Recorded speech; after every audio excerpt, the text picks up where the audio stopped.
नमस्कार. आरआरसी नेटवर्कच्या लेटेस्ट बातमीपत्रात आपले स्वागत. ज्या दर्शकांनी अद्याप आरआरसी डिजिटल अकोला हे यूट्यूब चॅनल सबस्क्राईब केले नाही त्यांनी ते कृपया सबस्क्राईब करा.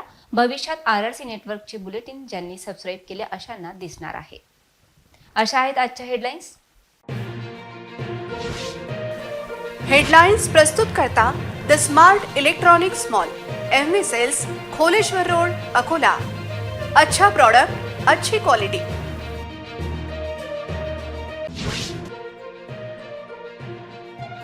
जिल्ह्यात 350 पोलिसांच्या एकाच वेळी बदल्या. जिल्ह्यात क्राईम रेट होईल का कमी? गुन्हे सिद्धता वाढणार का?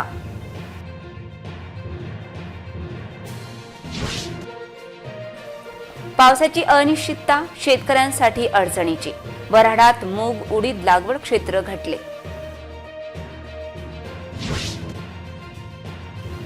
महान धरणात 32% जलसाठा. अकोलेकरांची पाणी समस्या निकाली.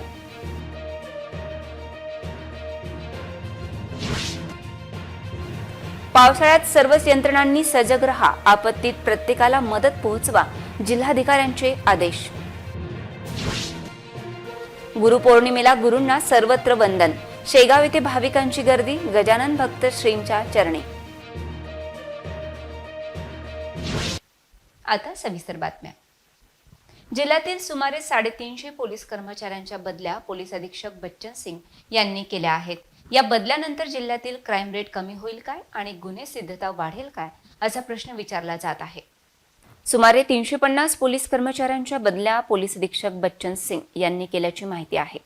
मुख्य म्हणजे पोलीस आस्थापना मंडळाच्या मान्यतेने या बदल्या झाल्या असून ज्यांच्या बदल्या झाल्या आहेत त्यांना तात्काळ बदली झालेल्या ठिकाणी रुजू होण्याचे आदेश देण्यात आले आहेत. तर पुढील काही दिवसात काही ठाणेदारांच्या बदल्यांची शक्यता व्यक्त केली जात आहे. मुख्यतः शहरातील पोलीस दलासमोर चोरट्यांनी दरोडेखोरांनी आवाहन निर्माण केले आहे.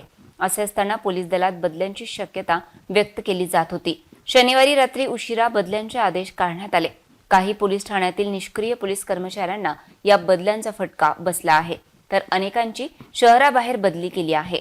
शहरात मोठ्या प्रमाणात विविध पोलीस स्टेशन अंतर्गत क्राईम वाढल्याचे चित्र असून कोट्यावधीच्या चोऱ्या दरोडे यामुळे पोलीस दल नाहक संशयाच्या भोवऱ्यात आहे. 3 वर्षे 6 वर्षे एकाच ठिकाणी झालेल्या कर्मचाऱ्यांच्या बदल्या झाल्याची माहिती आहे. तर ऑक्टोबरमध्ये विधानसभा निवडणूक पाहता पोलीस दलात झालेल्या बदल्या महत्त्वाच्या मानल्या जात आहेत. जिल्ह्यातील क्राईम रेट या बदल्यांनी कमी होईल काय असा प्रश्न जनतेला पडला आहे. पश्चिम विदर्भातील अकोला, बुलढाणा, वाशिम जिल्ह्यात या हंगामात यावर्षीही मूग उडीदाची लागवड घटली आहे. लागवड घटण्यामागे प्रामुख्याने असमतोल पाऊस हे कारण सांगितले जात आहे. कधी काळी मूग उडीदाच्या उत्पादनासाठी ओळखल्या जाणाऱ्या अकोला जिल्ह्यात या पिकांचे क्षेत्र चिंताजनक घटले आहे. अकोला जिल्ह्याचे मुगाचे सरासरी लागवड क्षेत्र 17,500 हेक्टर एवढे आहे, तर उडीद पिकाचे 11,500 हेक्टर एवढे आहे. यापैकी अकोल्यात आतापर्यंत मुगाची अवघी 600 हेक्टर तर उडीदाची 655 हेक्टरवर पेरणी आटोपली आहे. बुलढाणा जिल्ह्याचे मूग व उडीद पिकाचे सरासरी क्षेत्र 20,000 हेक्टर पर्यंत आहे. बुलढाण्यात यंदा मुगाची 6,600 हेक्टर तर उडदाची 7,000 हेक्टर पर्यंत लागवड पोहोचली. वाशिममध्येही या दोन्ही पिकांच्या लागवडीची स्थिती फारशी समाधानकारक नाही. या जिल्ह्यात मुगाची सरासरी 7,897 हेक्टरच्या तुलनेत 1,100 आणि उडदाची 10,500 हेक्टरच्या तुलनेत 1,560 हेक्टरवर पेरणी झाली. विदर्भातील हे जिल्हे कधी काळी मूग उडीद उत्पादनात अग्रेसर होते. मागील काही वर्षात असमतोल स्वरूपाचा पाऊस वाढलेला आहे. पेरणीच्या वेळी उशिरा पाऊस येतो. शिवाय पीक काढणीच्या स्थितीत होणाऱ्या अति पावसामुळे पिकांचे सातत्याने नुकसान होत असल्याचा पूर्वानुभव लक्षात घेत शेतकरी आता या पिकांच्या लागवडीकडेच पाठ फिरवू लागले. गेल्या 2 दिवसांपासून झालेल्या दमदार पावसामुळे अकोल्याची लाईफलाईन असलेल्या काटेपूर्णा म्हणजेच महान सिंचन प्रकल्पाच्या जलसाठ्यात 2% वाढ झाली असून 21 जुलै रोजी हा जलसाठा 32% पोहोचला आहे. जिल्ह्यातील काटेपूर्णा आणि वान या 2 मोठ्या प्रकल्पांसह मोरणा, निर्गुणा, उमा या 3 मध्यम प्रकल्पांसह इतरही काही लघु प्रमाणात वाढ झाली आहे. जिल्ह्यात सर्वत्र पावसाने दमदार हजेरी लावली. सिंचन प्रकल्पांच्या जलग्रहण क्षेत्रातही जोरदार पर्जन्यवृष्टी झाल्याने काही प्रमाणात साठ्यात वाढ झाली आहे. बार्शीटाकळी तालुक्यातील महान येथील काटेपूर्णा सिंचन प्रकल्पात शुक्रवारपर्यंत 32 दशलक्ष घनमीटर जलसाठा होता. शुक्रवारी रात्री मालेगाव, वाशिम, रिसोड आदी भागात जास्त पाऊस झाल्याने 39 दशलक्ष घनमीटर साठा उपलब्ध झाला. पेल्हारा तालुक्यातील वान या मोठ्या प्रकल्पांच्या साठ्यातही 26% वाढ झाली आहे. अकोला व जिल्ह्यातील सिंचन प्रकल्पाच्या जलपातळीत अपेक्षित वाढ होण्यासाठी आणखी दमदार पावसाची प्रतीक्षा आहे. जिल्ह्यात पिण्याच्या पाण्याचा प्रश्न मिटला असून त्याचा फायदा अकोलेकरांना होणार आहे. तर रब्बी हंगामाच्या सिंचनासाठी धरण क्षेत्रात अधिक पावसाची गरज व्यक्त केली जात आहे. पावसाळा लक्षात घेता सर्व यंत्रणांनी आपापली जबाबदारी सजग राहून पार पाडणे आवश्यक आहे. जिल्ह्यात विविध ठिकाणी अतिवृष्टीने झालेले नुकसान पाहता नुकसानग्रस्तांना तातडीने मदत मिळवून द्यावी असे निर्देश जिल्हाधिकारी अजित कुंभार यांनी दिले आहेत. अतिवृष्टीग्रस्त शेतकरी बांधवांना तात्काळ नुकसान भरपाई मिळवून द्यावी. जिल्ह्यात काही ठिकाणी साथरोग उद्भवल्याच्या घटना घडल्या. त्या दृष्टीने पेयजल स्रोतांची सुरक्षितता, स्वच्छता, जलवाहिन्यांची सुरक्षितता तपासणे आवश्यक आहे. वास्तविक पावसाळ्यापूर्वीच ग्रामपंचायतीमार्फत ही कामे राबवली जाणे अपेक्षित असते. गावोगाव जलस्रोतांची सुरक्षितता तपासावी, आवश्यकतेनुसार पर्यायी व्यवस्था उपलब्ध करावी, रुग्णालयातील यंत्रणा, औषध साठा आदी बाबी सुसज्ज ठेवाव्यात. अनेकदा दूषित पाण्यामुळे साथी उद्भवतात, त्यामुळे सर्वदूर प्रभावी जनजागृती करावी, धूर फवारणी, स्वच्छता मोहीम राबवावी, याबाबत ग्रामपंचायतींना सूचना द्याव्यात. कुठेही अस्वच्छता दिसता कामा नये असे आदेश जिल्हाधिकाऱ्यांनी दिले आहेत. शाळांच्या इमारती सुरक्षित आहेत की नाहीत हे तपासून आवश्यकतेनुसार पर्यायी व्यवस्था उपलब्ध करून द्यावी असेही निर्देश त्यांनी दिले. खदान पोलीस स्टेशन हद्दीत चोऱ्यांची संख्या वाढल्याचे चित्र आहे. सायकल, दुचाकी चोरीच्या घटना तर वाढलेल्या आहेत. त्याचबरोबर 4 व्हीलर चोरीला गेल्याची माहिती समोर येत आहे. तेव्हा नागरिकांनी चोरट्यांपासून सावध राहण्याची गरज आहे. अकोला शहरातील चोऱ्यांचे सत्र थांबत नसल्याचे चित्र आहे. अंबिकानगर भागात दुचाकी, सायकल चोरी या नित्याच्या आहेत. अंबिकानगर येथे आज थेट चोरट्याने कार चोरल्याची माहिती श्री हशरत हरिनाम यांनी दिली आहे. त्यांची कार घराबाहेर उभी असताना रात्रीतून या कारची चोरी झाल्याची माहिती त्यांनी दिली आहे. या प्रकरणात त्यांनी खदान पोलिसात तक्रार दाखल केली आहे. MH30P 906 अशा क्रमांकाची ही कार चोरीला गेली आहे. पांढऱ्या रंगाची ही कार हरिनाम यांच्या घरासमोर उभी होती. ती चोरट्यांनी रात्रीतून लंपास केली आहे. अकोला कच्ची मेमन जमातच्या वतीने आधुनिक समस्या व वृक्ष लागवड या विषयावर परिसंवादाचे आयोजन करण्यात आले होते. याबाबत एक विशेष बातमी. अकोला कच्ची मेमन जमातच्या वतीने स्थानिक KMT हॉल, मोहम्मद अली चौक येथे कच्ची मस्जिदचे इमाम मुफ्ती सादिक अख्तर रिझवी साहब यांच्या अध्यक्षतेखाली आधुनिक समस्या व वृक्षारोपण या विषयावर चर्चासत्राचे आयोजन करण्यात आले होते. यावेळी हाफिज अकील मिजबाई यांची प्रमुख उपस्थिती होती. या कार्यक्रमाला प्रमुख पाहुणे म्हणून ज्येष्ठ ऑर्थोपेडिक सर्जन व काँग्रेस नेते डॉक्टर अभय पाटील, डॉक्टर गुरमीत मल्होत्रा, प्रसिद्ध वास्तुविशारद सोहेल खान, कच्ची मेमन जमातचे अध्यक्ष जावेद जकारिया उपस्थित होते. अहले सुन्नत जमातचे मरकाजी कच्ची मस्जिदचे इमाम मुफ्ती सादिक अख्तर रिझवी साहिब म्हणाले की सूर्य, पाऊस, झाडे, वनस्पती आणि पाण्याबाबत कुराण शरीफमध्ये असे बरेच काही सांगितले गेले आहे जे आयुष्याच्या प्रत्येक वळणावर मार्गदर्शन करते. हाजी युसुफ पाकिजावाला यांनी गरीब नवाज रिलीफ फाउंडेशनची स्थापना केली, जी दावते इस्लामीची शाखा आहे आणि सध्या देशभरात मोठ्या प्रमाणावर वृक्षारोपण करण्याचे काम करत आहे. सध्या जगात तापमान दिवसेंदिवस वाढत असून वृक्षारोपण करणे ही आपली सर्वांची जबाबदारी आहे, असे डॉक्टर अभय पाटील यांनी सांगितले. कच्ची मस्जिदमध्ये झाडे लावण्याची घोषणा हाजी असलम गाझी यांनी केली आणि हा कार्यक्रम यशस्वी केल्याबद्दल गुलाम कादिर गाझी यांचे आभार मानले. कार्यक्रमात हाजी युसुफ पाकिजावाला, मुबालिक दावते इस्लामी, गरीब नवाज रिलीफ फाउंडेशन, अकोला प्रमुख अब्दुल कादिर गाझी, हाजी अनीफ मलक, असलम गाझी, रिजवान गाझी, मंजूर इलाही, अहमद राजा यांनी काम पाहिले. हाजी रफिक भाई गाझी, हाजी अशरफ भाई गाझी, हाजी अनीफ मलक, हाजी सलीम गाझी, समीर भुरानी, जावेद भाई, हुसेन भाई अल्फा कॉर्नर, फहाद ठिकिया, फारूक गणोदवाला, अधिवक्ता इलियास शेखनी, इस्माईल तैबानी, शारिक डोकाडिया, हाजी सलीम गाझी, मुस्ताक रस्सीवाला, जावेद खान, वाहिद मुसानी, अतिक रफिक जथारा, माजी नगरसेवक अनुलहक कुरेसी कार्यक्रमास उपस्थित होते.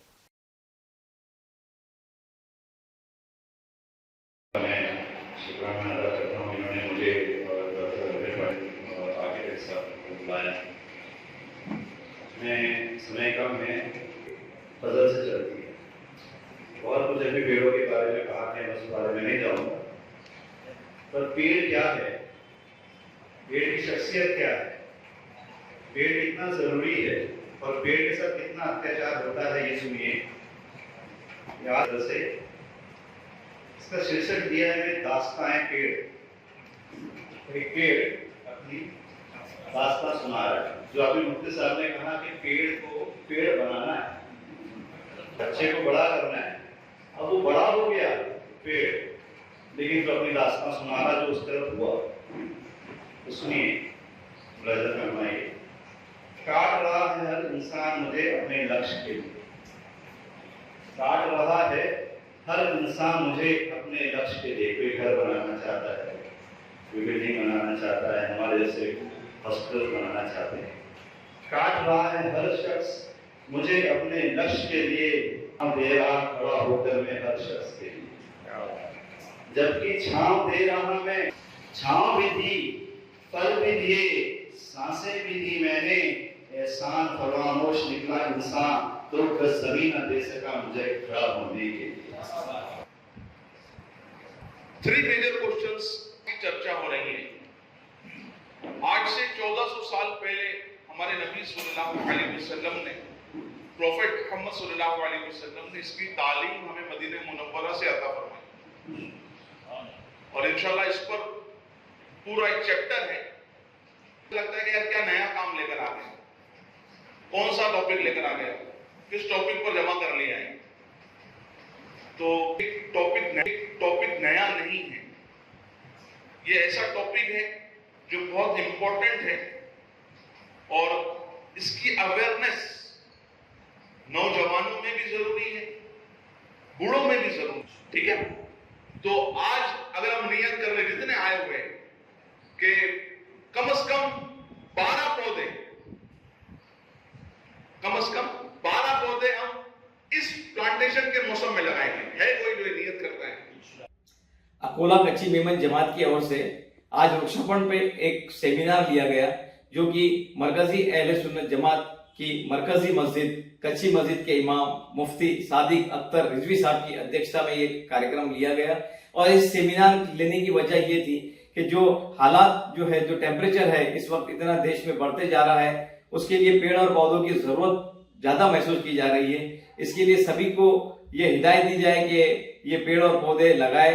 इसमें गरीब नवाज रिलीफ फाउंडेशन जो दावत इस्लामी की एक विंग है, वो जिस तरह से देश भर में काम कर रही है, उसकी भी पूरी माहिती जो है इस सेमिनार में दी गई। डाबकी रोड येथील संतोष मोरे हत्या प्रकरणी आरोपी आकाश दिलीप जोटांगे यास जन्मठेपेची शिक्षा ठोठावण्यात आली आहे। प्रमुख जिल्हा व सत्र न्यायाधीश राजेश एस तिवारी यांच्या न्यायालयाने हा आदेश दिला।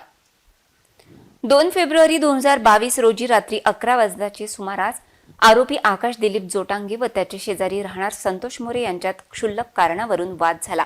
त्यानंतर आकाश जोटांगे याने संतोष मोरेच्या छातीवर व पोटावर चाकूचे वार करून त्यांचा खून केला।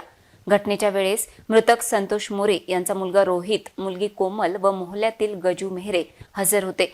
सदर घटनेबाबत Dabki road police station Akola येथे गुन्हा दाखल होऊन त्याचा तपास झाल्यावर आरोपी विरुद्ध न्यायालयात दोषारोप पत्र दाखल केले होते। या खटल्यात सरकार पक्षाच्या वतीने एकूण 6 साक्षीदार तपासण्यात आले। प्रत्यक्षदर्शी साक्षीदारांचा व परिस्थितीजन्य पुरावा ग्राह्य धरून दोन्ही पक्षांना युक्तिवाद ऐकून न्यायालयाने आरोपीस भारतीय दंडविधान कलम 302 अंतर्गत दोषी ठरवून जन्मठेपेची शिक्षा व ₹10,000 दंड ठोठावला। तसेच भारतीय दंडविधान कलम 323 अंतर्गत आरोपीस 6 महिने सश्रम कारावास व ₹1,000 दंड आणि दंड न भरल्यास 1 महिना सश्रम कारावासाची शिक्षा ठोठावली। आरोपी खटला सुरू असताना न्यायालयीन कोठडीत होता। सदर प्रकरणात जिल्हा सरकारी वकील ॲडव्होकेट RR उर्फ गिरीश देशपांडे यांनी सरकार पक्षाची बाजू मांडली। 19/7/2024 रोजी माननीय प्रमुख जिल्हा व सत्र न्यायाधीश अकोला श्री राजेश तिवारी साहेब यांनी सत्र खटला क्रमांक 80/2022 मध्ये आरोपी आकाश दिलीप जोटांगे राहणार रामभाऊची चाळ फुलदारपुरा अकोला यांना भादवी कलम 302 व 323 अंतर्गत जन्मठेपेची शिक्षा सुनावली आहे। घटना थोडक्यात अशी आहे की दिनांक 2/2/2022 रोजी रात्री 11 वाजताच्या सुमारास आरोपी आकाश झोटांगे याने क्षुल्लक कारणावरून शेजारी राहणारे संतोष मोरे यांना शिवीगाळ केली व पोटात व छातीत चाकूचे वार करून त्यांचा खून केला. अकोला मध्यवर्ती बस स्थानक परिसरात सुरू असलेल्या सिमेंट काँक्रिटीकरण कामामुळे एका बाजूचे फलाट पूर्णपणे बंद आहे. अकोट परतवाडा छिंदवाडाकडे जाणाऱ्या तसेच दहीहंडा मार्गे दर्यापूर तसेच चोहटा मार्गे पंचगव्हाण तेल्हारा जाणाऱ्या बसेस 22 जुलैपासून टॉवर चौक परिसरातील जुन्या बस स्थानकावरून सुटणार आहेत. अकोला शहरातील मध्यवर्ती बस स्थानक गजबजलेले असून दररोज या बस स्थानकातून हजारो प्रवासी ये-जा करतात. या भागातून मोठ्या प्रमाणात बसेसची व्यवस्था असून सध्या बाळासाहेब ठाकरे स्वच्छ सुंदर बस स्थानक अभियान अंतर्गत कामे सुरू असल्यामुळे एका भागातील फलाट बंद आहेत, तर बस स्थानक भागात मोठे खड्डे पडले असल्याने बस स्थानकाचा विकास करण्याच्या दृष्टीने कामे होत असून बस स्थानकात येणाऱ्या बसेसची संख्या पाहता अकोट परतवाडा छिंदवाडा मार्गे जाणाऱ्या बसेस तसेच दहीहंडा मार्गे दर्यापूर जाणाऱ्या एसटी बसेस उद्यापासून जुन्या बस स्थानकावरून सुटणार असल्याची माहिती आगार प्रमुख सुभाष भिवटे यांनी दिली आहे. आयुष्यात गुरुला अनन्यसाधारण महत्त्व आहे. गुरुप्रती आदर व्यक्त करणारा दिवस म्हणजेच गुरुपौर्णिमा. त्यानिमित्त विदर्भाची पंढरी असलेल्या संत नगरी शेगाव येथे संत गजानन महाराजांचे दर्शन घेण्यासाठी भाविकांनी मोठ्या प्रमाणात गर्दी केली होती. गुरुपौर्णिमेचा उत्सव देशभरात मोठ्या प्रमाणात साजरा केला जात असून संत नगरी शेगाव येथे गुरुचरणी नतमस्तक होण्यासाठी राज्यभरातून हजारो नागरिक सकाळपासूनच दाखल झाले आहेत. गुरुपौर्णिमेनिमित्त शेगाव संस्थांच्या वतीने विविध धार्मिक कार्यक्रमांचे आयोजन करण्यात आले. तर राज्यभरातून गुरुपौर्णिमेनिमित्त येणाऱ्या भक्तांच्या दर्शनाची व्यवस्था शेगाव संस्थांच्या वतीने करण्यात आली आहे. तर शेगाव मंदिरावर आकर्षक अशी विद्युत रोषणाई मंदिरावर करण्यात आली असून राज्यभरातून भक्तगण गजानन महाराजांच्या दर्शनासाठी येतात. त्यामुळे शेगाव नगरीमध्ये भक्तांची मांदियाळी पाहायला मिळते. इथे मी गेल्या दरवर्षी दर्शनासाठी येतो आणि विशेष करून गुरुपौर्णिमेला न चुकता दर्शनात बाबांच्या दर्शनाला येतो. इथलं दर्शन अगदी कमी वेळ आणि कुठलाही त्रास नव्हता, कमी वेळ झालेला आहे. तसंच इथली जी स्वच्छता आहे आणि जी शिस्त आहे ती खरोखर तिचं कौतुक करावं तेवढं कमीच आहे. मी एरंडोलला राहतो आम्ही. मी शेतकरी संघात मॅनेजर होतो 2003 मध्ये रिटायर झालेलो आहे. इथं आल्यानंतर पायरीवर चढत असताना पहिल्याच पायरीला मला सांगितलं, बाबा तुम्ही या मार्गाने जवळच्या मार्गाने जा. मी त्यांना सांगितलं की आमचे मंडळी पुढे गेले आहेत, मी त्यांच्याबरोबर पुढे जातो. थोड्या वेळानं आणखी पुढे गेल्यानंतर मला ते सेवकांनी सांगितलं, बाबा तुम्ही याच मार्गाने जा. मग त्या मार्गाने मी गेलो, एकदम जवळच मंदिराजवळ गेलो, दर्शन घेतलं आणि माझी मनातली इच्छा पूर्ण झाली. मला जे सांगायचं देवाला महाराजाला बाबांना ते बाबांनी ऐकलंय, माझे मोठे प्रश्न सोडवते. आज गुरुपौर्णिमेनिमित्त जे लोक गजानन महाराजांना आपला गुरु मानतात ते लोक इथं गजानन महाराजांच्या दर्शनाकरता येत असतात. आपण पाहू शकता की मंदिरामध्ये भाविकांची संपूर्ण व्यवस्था केलेली आहे. जे अपंग आहेत त्यांना सुद्धा जवळच दर्शन केलं जातं. वयोवृद्ध आहे त्यांना सुद्धा ती सुविधा दिली जाते. आपण पाहू शकता इथं प्रत्येकांना व्हीलचेअर वगैरे अशी सुद्धा सुविधा दिलेली आहे. आणि महाराजांच्या भक्तांकरता संस्थांकडून भाविकांना नेहमी येथे पादत्र पाणी ठेवण्याची ही व्यवस्था असते. असाच हा दिवसभर भक्तांचा आनंदोत्सव आज इथे सुरू राहणार. गुरुपौर्णिमेनिमित्त कॅमेरा पर्सन समीर देशमुख सोबत महेंद्र मिश्रा, बुलढाणा. पुन्हा पाहूया आजच्या हेडलाईन्स. हेडलाइन्स प्रस्तुत करता the smart electronics mall, MV sales, Kholeshwar road, Akola. अच्छा प्रोडक्ट, अच्छी क्वालिटी.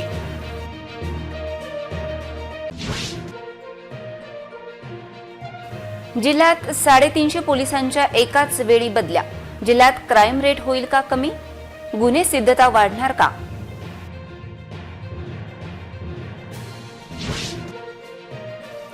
पावसाची अनिश्चितता शेतकऱ्यांसाठी अडचणीची. वऱ्हाडात मूग उडीद लागवड क्षेत्र घटले. महान धरणात 32% जलसाठा. अकोलेकरांची पाणी समस्या निकाली.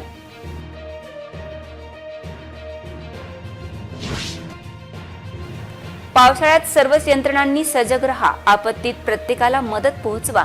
जिल्हाधिकाऱ्यांचे आदेश. गुरुपौर्णिमेला गुरूंना सर्वत्र वंदन. शेगाव येथे भाविकांची गर्दी. गजानन भक्त श्रींच्या चरणी. बातम्यांसाठी तुम्ही पाहत रहा RRC न्यूज. तुमच्या मोबाईलवर नोटिफिकेशन मिळण्यासाठी सबस्क्राईब करा RRCचे यूट्यूब चॅनल. लाईक आणि फॉरवर्ड करा RRC डिजिटल अकोलाचे हे न्यूज बुलेटिन. पुन्हा भेटूया ताज्या बातम्यांसह नवीन बातमीपत्रात. तोवर नमस्कार.